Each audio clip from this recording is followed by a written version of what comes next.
अगर यूपी सरकार कह रही है कि सर्वे के बाद गैर मान्यता प्राप्त मदरसों में सुधार किया जाएगा, तो यकीन करके देखने में कोई हर्ज है क्या? क्योंकि बगैर आधुनिक शिक्षा वाले मदरसे में पढ़ने वाले बच्चों का भविष्य स्कूली बच्चों जैसा तो नहीं होगा, ये तो आप भी जानते हैं।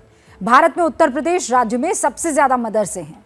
पूरे भारत में मान्यता प्राप्त मदरसों के 64% और गैर मान्यता प्राप्त मदरसों में 61% मदरसे उत्तर प्रदेश में हैं। यूपी में 16,513 मान्यता प्राप्त मदरसे हैं। इन मदरसों में करीब 27 लाख छात्र छात्राएं पढ़ रहे हैं। यूपी में गैर मान्यता प्राप्त मदरसों में 5,41,000 बच्चे पढ़ते हैं। मान्यता प्राप्त मदरसों में से 560 मदरसों को सरकारी मदद मिलती है। सरकारी मदद मदरसों को आधुनिक बनाने और स्कूलों जैसे करिकुलम पढ़ाने के लिए दी जाती है। 2020 और 21 में यूपी सरकार ने 982 करोड़ रुपए मदरसों के लिए जारी किए थे। 282 करोड़ रुपए। 2021-22 में 950 करोड़ रुपए जारी किए गए। 2022-23 में मदरसों के लिए 1,467 करोड़ रुपए जारी किए।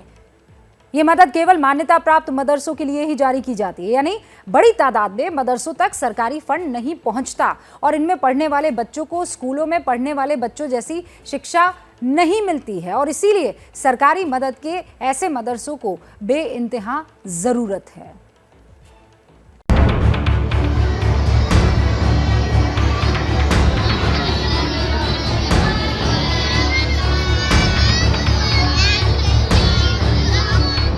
ये भारत और इंडिया का फर्क कहिए या फिर सरकारों की ओर से की गई मदरसों की अनदेखी। आज के दौर में जब बच्चे स्मार्ट क्लास के जरिए फिजिक्स के नियमों को आसान तरीके से समझ रहे हैं, गणित के नए नए फॉर्मूले सीख रहे हैं, उसी दौर में मदरसों में पढ़ने वाले लाखों बच्चे धार्मिक शिक्षा के साथ केवल हिंदी, अंग्रेजी के बेसिक्स को ही सीख पा रहे हैं। मुरादाबाद के इस मदरसे का नाम है शेख अब्दुल हक मुहद्दिस दहलवी। जमीन पर बैठे बच्चे उर्दू, अरबी पढ़ रहे हैं और कुरान का हिफ्ज कर रहे हैं। क्या क्या पढ़ाई होती है आपके मदरसे में? यहाँ हिंदी, उर्दू और अरबी, इंग्लिश और कुरान शरीफ। अच्छा, आप को जो पढ़ाई है करते हुए कितना वक्त हुआ है? 3 साल। 3 साल हो गए। क्या क्या पढ़ लिया? हिफ्ज कर लिया, अब हिंदी इंग्लिश चल रही है। गैर मान्यता प्राप्त इस मदरसे का हाल जानिए। जो बच्चे हैं वो दोनों वक्त पढ़ने के लिए यहाँ पर मदरसे पे आते हैं।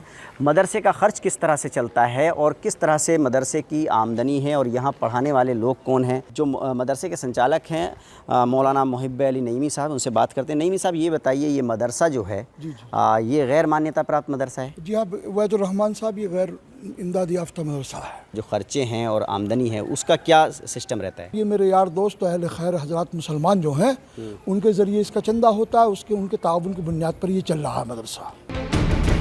योगी सरकार ने इसी तरह के मदरसों का सर्वे कराने का फैसला लिया है और राजनीति करने वाले इसे एनआरसी बताकर एक बार फिर माहौल भड़काने की कोशिश में लगे हैं। लेकिन घायल की गति तो घायल जाने। जिन मदरसों को विदेशों से फंड नहीं मिलते, उनके मौलाना चंदे के पैसे से बमुश्किल मदरसा चला पाते हैं। इस सर्वे से राजनीति वाले भले ही नाखुश हों, लेकिन सरकारी फंड की आस लगाए बैठे मौलाना क्या कह रहे हैं, आप सुनिए। सच को क्या आज है, हम तो कहते रहते हैं, आपने देखा होगा मेमोरेंडम भी देते थे, बाहर से जो फंडिंग हो रही है कोई रेडिकल विचारधारा के लोग भी इसका फ़ायदा उठा रहे, आम मुसलमान बदनाम हो रहा है। लिहाजा गवर्नमेंट के बस की बात नहीं है कि वो जो बाहर की फंडिंग है वो रोक दे। जिन भाई अरब ममालिक से, खाड़ी देश जो हिंदी में बोला जाता है, वहाँ से पैसा आता है और अरबों रुपए आते हैं। एक रिपोर्ट छपी थी 6-7 साल पहले के हिंदी मुरादाबाद के शहर के मदरसों को 500 करोड़ रुपए आए एक साल में। आपके मदरसों को बाहर से कोई पैसा नहीं आता है? कोई पैसा नहीं आता। आप जैसे अहले खैर हजरात, अहले सरवत लोग हैं, मेरे यार दोस्त वगैरह, उनसे चंदा करके मैं इसे। मुरादाबाद के मान्यता प्राप्त मदरसे के मौलवी भी सरकार के इस कदम का स्वागत कर रहे हैं। बड़ा अच्छा कदम उठाया है को सरकार ने इंदराज के मालूम करने का कि हमारे मदरसे कितने हैं। ये बड़ा अच्छा कदम है सरकार का, जिसकी हम तारीफ करते हैं और ये अपील करते हैं जिन मदरसों का इंदराज नहीं हो सका है वो लखनऊ में जाकर ज़रूर इंदराज कराएं, ताकि बाद में कोई परेशानी लायक न हो। सहारनपुर के गैर मान्यता प्राप्त मदरसे का आप हाल देख लीजिए। अब सहारनपुर की बुशरा ये बता रही है कि वो क्या पढ़ती है। की पढ़ाई होती है आपके यहाँ? हिंदी हिंदी इंग्लिश उर्दू। सरकार तो मदरसों के लिए फंड जारी कर रही है, लेकिन जिन मदरसों को मान्यता नहीं मिली वो केवल जनता के चंदे की मदद से चल रहे हैं। जैसे हमारे मदरसा है, ये हमारा मान्यता प्राप्त नहीं है, और जो इनके अखराजात हैं वो आवाम के चंदे से ही पूरा होता है। आवाम से चंदा लेते हैं, आवाम मदद करती है, तो उसी से सारी ज़रूरत पूरी होती है। सरकार का जो आदेश आया है, अगर ये तहकीकात के लिए है तो इसमें कोई हर्ज नहीं है। तमाम मदारिस के जिम्मेदारान इस पर इत्तिफाक रखते हैं कि जब चाहे आकर कागजात देख लें। मदरसों को आगे बढ़ाने के लिए केंद्र सरकार ने 2018 में ही अपना विजन सामने रख दिया था। समग्र विकास तभी संभव है जब आप यह देखें कि मुस्लिम युवाओं के एक हाथ में कुरान शरीफ है तो दूसरे हाथ में है। मदरसों में कुरान तो पढ़ाई जा रही है, लेकिन कंप्यूटर और साइंस नहीं। इसे हर मदरसे में पहुंचाया जाएगा, तभी मुस्लिम समाज बढ़ पाएगा। लेकिन मदरसों को मॉडर्न बनाने का नाम आते ही राजनीति छिड़ जाती है। देखिए, दुर्भाग्य ये है कि जब से नरेंद्र मोदी की सरकार बनी है तब से कुछ भी फैसले होते हैं तो इस तरह की बात कहने वालों की एक लाइन होती है।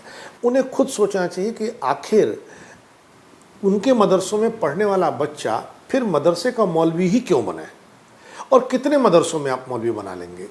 उस लड़के का सोशल कंट्रीब्यूशन क्यों नहीं होना चाहिए, उसके वो सपने क्यों नहीं होने चाहिए जो गैर मदरसों में पढ़े मुस्लिम या हिंदू या दूसरे जाति के लड़कों के होते हैं।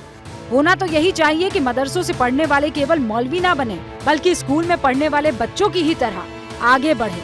लेकिन रिफॉर्म का नाम आते ही राजनीति छिड़ जाना देश की पुरानी परंपरा है।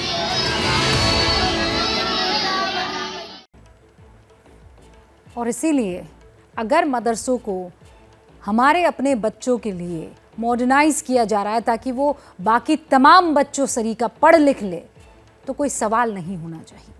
हाँ, लेकिन उस बात को आगे रखकर और आपको आपका हक ना दिया जाए तब सवाल कीजिएगा। लेकिन अभी इस पर यकीन करना जरूरी है। क्या मजबूरी है मेरी, बताइए। मैं अभी आपको बताती हूँ कि मैंने ओए होए होए होए, नमकीन के चटकारे लेते हुए टकटकी मार के डिबेट शो को पॉज रिपीट कर कर के देख रहे हैं जोगिंदर जी।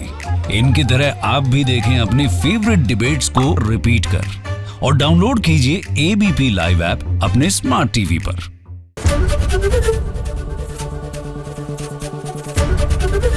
एबीपी न्यूज आपको रखे आगे।